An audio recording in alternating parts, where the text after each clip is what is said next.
আসসালামু আলাইকুম।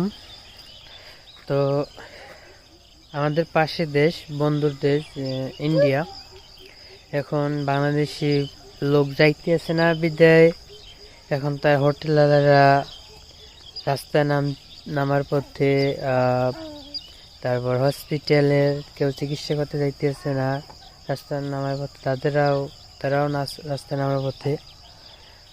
তো ওনারা বলছিল যে ভিসা বন্ধ করে দেবে, ভিসা বন্ধ করে আর নিজেরাই পথে থালা নিয়ে নামার পথে এখন আসলে সবাই মাথায় হাত দিয়েছে, এখন যে কি অবস্থা, কি করবো।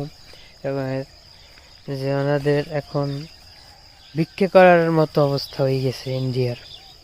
ওরা আমাদেরকে ভিসা দিবে না, কি করবে না, বেশ ভালো ভিসা দিলে এরকম যে 6 মাস থাকে তাহলেই দেখবে না যে কি বলবো, যে রাস্তায়